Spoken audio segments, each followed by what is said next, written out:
Hi friends. 2 గ్లాసుల బియ్యంతో అరిసెలు ఈజీగా ఎలా చేసుకోవాలో చూద్దామా? 2 గ్లాసుల బియ్యం తీసుకొని కడిగి నానబెట్టుకోవాలి. వీటిని 2 డేస్ నానబెట్టానండి. తర్వాత పొడి క్లాత్ మీద వేసి అది తడి పొడి ఉండగా పక్కకు తీసి మిక్సీ జార్‌లో వేసి పొడి చేసుకొని జల్లించుకొని పక్కన పెట్టుకోండి. ఆరకుండా నొక్కి పెట్టి ఉంచండి పిండిని. ఇప్పుడు ఒక కప్పు బెల్లం తీసుకొని కొంచెం వాటర్ పోసి కరిగేంత వరకు ఉంచి, కరిగిన తర్వాత ఆ పాకాన్ని వడపెట్టుకోండి. అందులో ఏమైనా డస్ట్ పార్టికల్స్ ఉంటే పోతాయి. తర్వాత ఈ పాకాన్ని బాగా ముదర పాకం వచ్చేంత వరకు ఉంచండి. నేను వీడియోలో చూపించిన విధంగా ఫస్ట్ వచ్చిన పాకం అయితే కొంచెం మెత్తగా వస్తాయండి.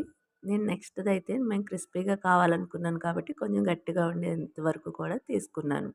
ఇంకా నువ్వులు కూడా వేసుకోవచ్చు.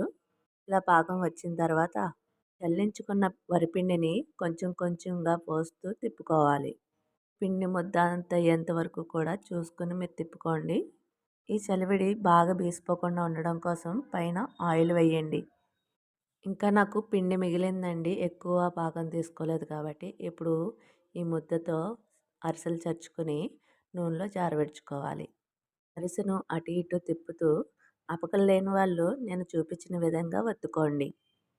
నూనంతా బాగా గట్టిగా ప్రెస్ చేసేస్తే మొత్తం ఆయిల్ పోతుంది. కొంచెం లైట్‌గా ప్రెస్ చేసుకొని తీసేసుకోండి. నాకు 20 అరిసెలు వచ్చాయండి. Thank you for watching. మీరు కూడా సబ్స్క్రైబ్ చేయండి.